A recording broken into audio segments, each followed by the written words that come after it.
Hello students, કેમ છો બધા? મજામાં? તો હવે આપણે પી વિભાગના છઠ્ઠા લેક્ચર તરફ જઈએ.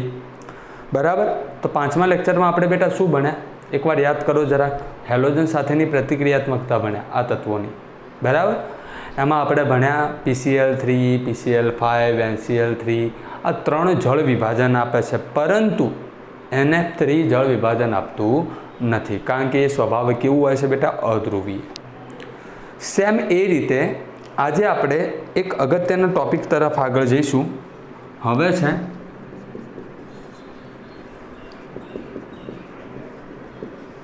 ઓક્સિજન સાથેની પ્રતિક્રિયાત્મકતા. મતલબ કે આ સમૂહના તત્વો જ્યારે ઓક્સિજન સાથે પ્રક્રિયા કરે તો કઈ રીતની નીપજ આપે, એના ગુણધર્મો કેટલા છે, વગેરે વગેરે.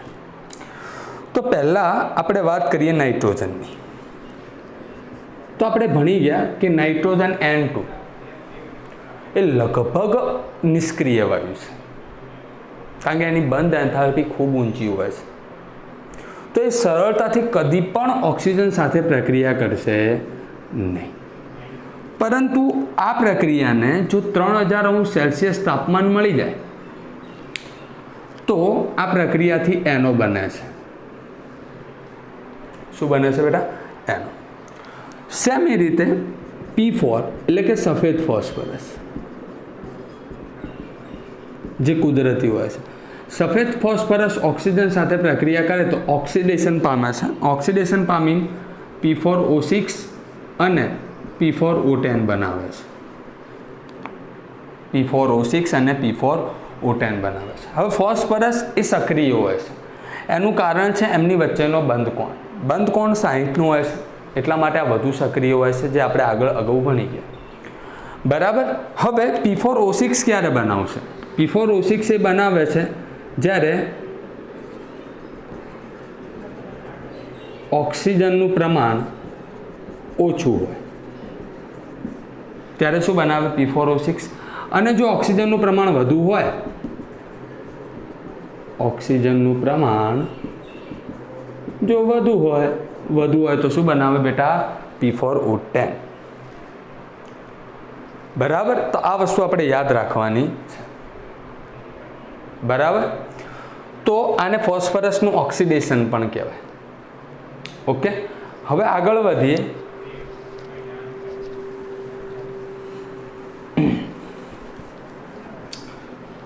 તો ખાસ યાદ રાખવું કે આ સમૂહના તત્વો E જ્યારે ઓક્સિજન સાથે પ્રક્રિયા કરે તો મુખ્યત્વે બે સંયોજનો બનાવે. એક E2O3 અને એક E2O5.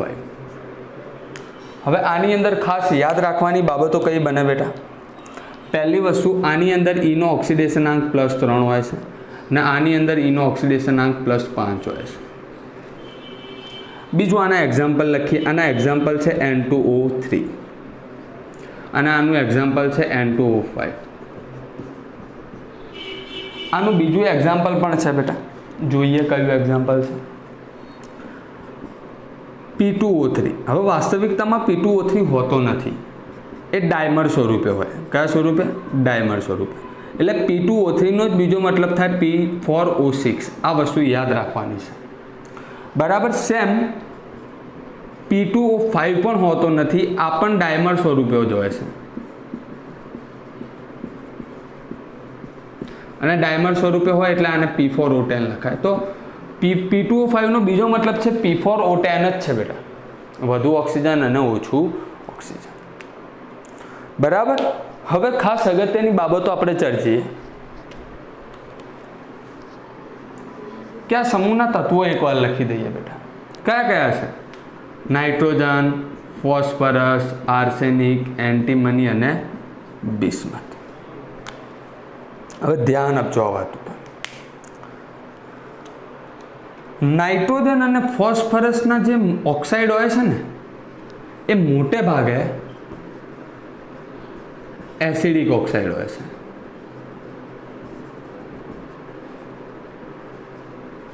મોટે ભાગે કેવા ઓક્સાઇડ હોય છે? એસિડિક. એનું કારણ છે કે આ અધાતુ છે.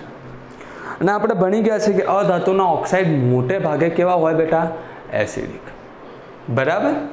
જે નીચેના બે તત્વો છે એ અર્ધ ધાતુ છે, મતલબ એમાં અમુક ગુણધર્મ ધાતુનો પણ છે અને અમુક ગુણધર્મ અધાતુનો પણ છે.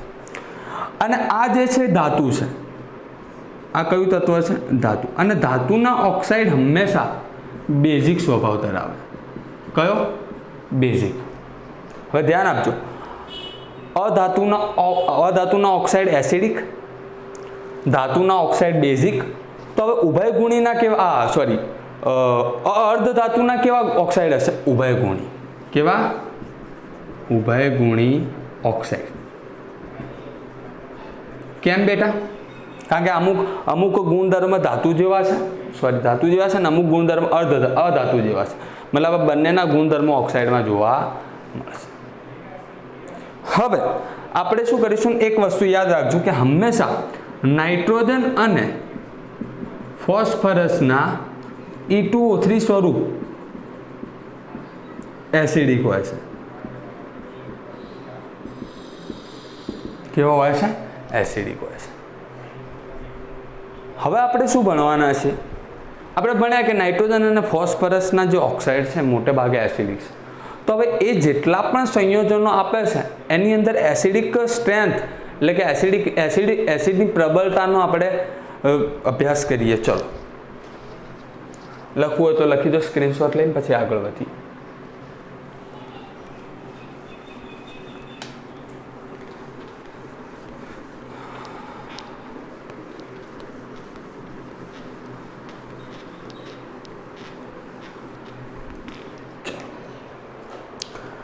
હવે મારી પાસે નાઇટ્રોજનના માની લો કે આટલા ઓક્સાઇડ છે.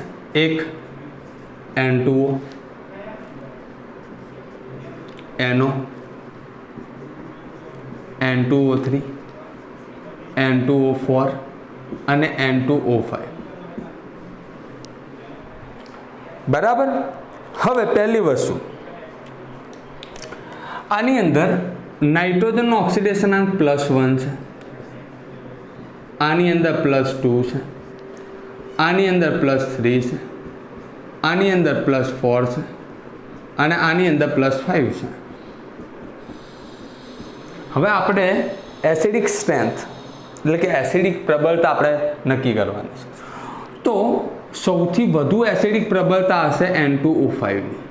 તો આ સાચો ક્રમ છે. શેનો બેટા? એસિડિક સ્ટ્રેન્થનો એટલે કે એસિડિકતા. તો આ શેનો ક્રમ છે બેટા? એસિડિકતા. હવે સામાન્ય નિયમ એવો છે, યાદ રાખજો બેટા, કે એક જ તત્વના ઓક્સાઇડમાં જેમ જેમ ઓક્સિડેશન આંક વધે તેમ તેમ એસિડિકતા પણ વધે છે. મતલબ કે જેમ પ્લસ વીજભાર વધશે એમ એસિડિકતા પણ શું થશે બેટા? વધશે. જેટલો પ્લસ વીજભાર વધુ એટલા જ સરળતાથી ઇલેક્ટ્રોનને સ્વીકારી શકે. તો એટલી જ એની એસિડિક સ્ટ્રેન્થ શું થઈ જાય બેટા? વધી જાય. તો આ નિયમ આપણે હંમેશા યાદ રાખશું. સેમ બીજું એક્ઝામ્પલ લઉં છું તમને કે ભાઈ P4O6 અને P4O10 આ બંનેમાંથી વધુ એસિડિક કોણ? જવાબ શું આપશો તમે? તો સમાન તત્વના ઓક્સાઇડ છે ફોસ્ફરસના બંને. ફક્ત આપણે શું ગણીશું બેટા? ઓક્સિડેશનાંક. આની અંદર આનો ઓક્સિડેશનાંક કેટલો છે? +3 ના આની અંદર આનો ઓક્સિડેશનાંક +5. ઓક્સિડેશનાંક વધે, એસિડિકતા વધે, એસિડિક સ્ટ્રેન્થ આનો છે.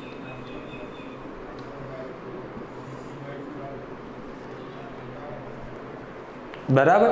તો આ બધું સિમ્પલ વસ્તુ છે. લખી દો, પછી કેટલાક બીજા ક્રમ ચર્ચીએ આમાં. સ્ક્રીનશોટ લઈ લો બેટા બધા.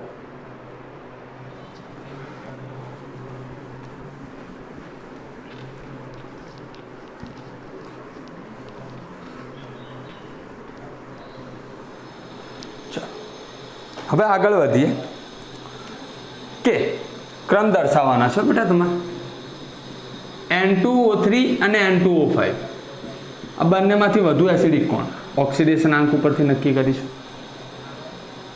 આ બધા ક્રમ શેના લખીએ છીએ બેટા એસિડિકતા. આ બધા ક્રમ આપણે શેના લખીએ છીએ એસિડિકતા. હવે ઓક્સાઇડમાં એક રૂલ્સ છે ઓક્સાઇડ રૂલ ઓક્સાઇડ નિયમ રૂલ હંમેશા યાદ રાખીશું કે જ્યારે ઓક્સાઇડમાં ડાબી બાજુથી જમણી બાજુ તરફ જઈએ એટલે કે લેફ્ટ ટુ રાઈટ તો એસિડિકતા વધે.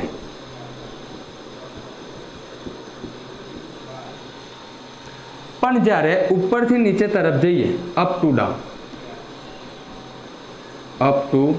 ડાઉન એસિડિકતા ઘટે છે. એસિડિકતા શું થાય બેટા ઘટે. હવે હું તમને એમ કહું કે N2O3 અને P4O6 આ બંનેની અંદર કમ્પેર કરો કે કોણ વધુ એસિડિક કોણ ઓછો એસિડિક. તો હવે આપણે ઉપરથી નીચે તરફ જઈએ છીએ બંને ઓક્સાઇડ એક જ પ્રકારના છે તો ઉપરથી નીચે તરફ જઈશું તો એસિડિકતા ઘટશે એટલે કે N2O3 ની એસિડિકતા શું હશે બેટા વધારે. ચલો સેમ N2O5 અને P4O10 સેમ વસ્તુ N2O5 ની વધારે. ચલો આ બંને વચ્ચે કમ્પેરિઝન કરો P4O6 અને P4O10 હાલ જ લખ્યું થોડી વાર આગળ. હવે ઓક્સિડેશન આંક ઉપરથી નક્કી કરીશું P4O10. તો બેટા બધા એસિડિક ક્રમો છે જે તમારે યાદ રાખવા પડે બરાબર. તો હવે આપણે આગળ જઈશું ધાતુ સાથેની પ્રતિક્રિયાત્મકતા. શેની સાથેની બેટા ધાતુ સાથેની. તો લખી દો પછી આગળ વધીએ. ચલો હવે છે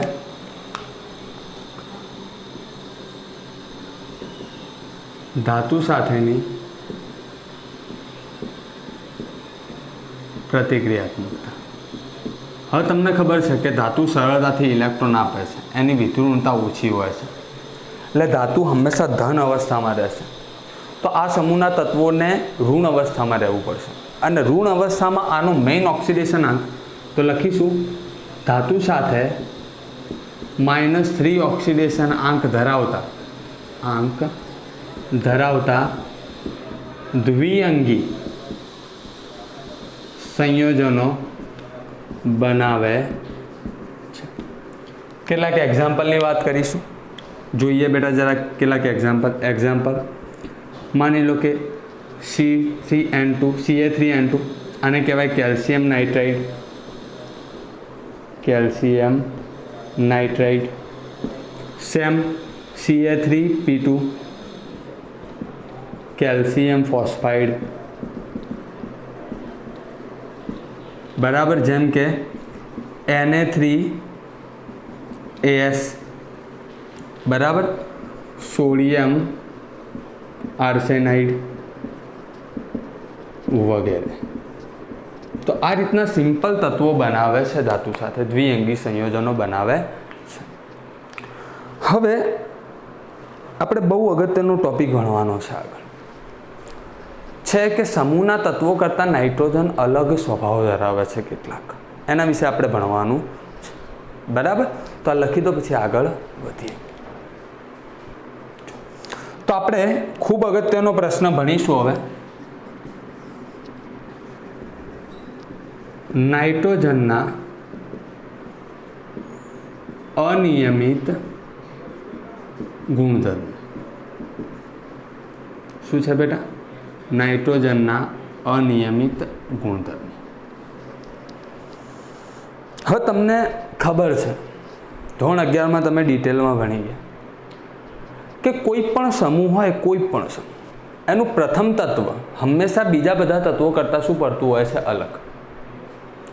એને જ આપણે અનિયમિત ગુણધર્મો કહીએ છીએ. હવે અનિયમિત ગુણધર્મોના કારણો પહેલાં તો સમજી લો. એના કારણો સમજી લો કે અનિયમિત ગુણધર્મોના કારણો કેટલા હોઈ શકે. પહેલી વસ્તુ કે જે પ્રથમ તત્વ હશે કદમાં નાનું હશે બરાબર. બીજું, જ્યારે નાનું કદ હોય તો વિદ્યુત ઋણતા ઊંચી હોય, ત્રીજી, આયનીકરણ એન્થાલ્પી પણ ઊંચી હોય,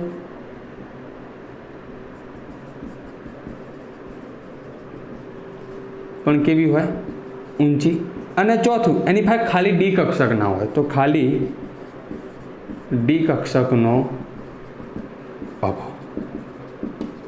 તો બેટા આ 4 કારણો છે જેના કારણે કોઈ તત્વ એ સમૂહના બીજા તત્વો કરતાં, એટલે કે પ્રથમ તત્વ સમૂહના બીજા તત્વો કરતાં શું પડતું હોય છે? અલગ. આ મુખ્ય 4 કારણો છે બેટા. બરાબર. હવે સ્ટેપ બાય સ્ટેપ જોઈએ કે કઈ કઈ રીતના અલગ પડે છે. પહેલી વસ્તુ, નાઇટ્રોજન N2 સ્વરૂપે સ્થાયી હોય છે.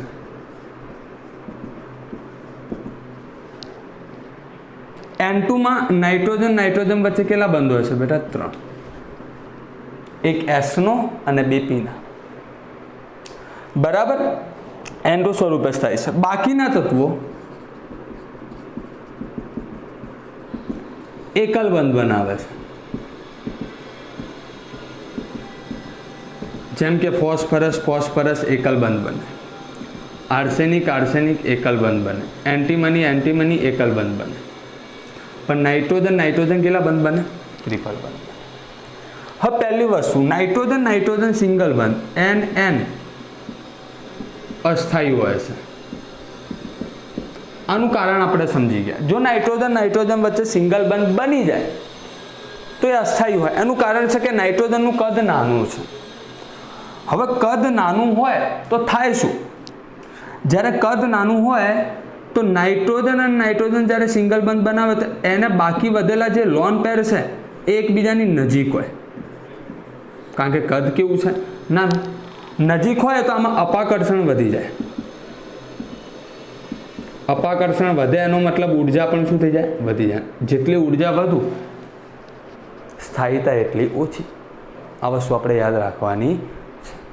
તો નાઇટ્રોજન કદી પણ સિંગલ બંધ બનતો નથી. જ્યારે બાકીના બધા તત્વો કદમાં મોટા છે બેટા, એટલે એમના ઇલેક્ટ્રોન યુગ્મ દૂર હોય તો એ સિંગલ બંધ બનાવી શકે છે. એમાં એટલું બધું અપાકર્ષણ હોતું નથી. બરાબર. તો પહેલાં લખી દો, પછી આગળ વધીએ.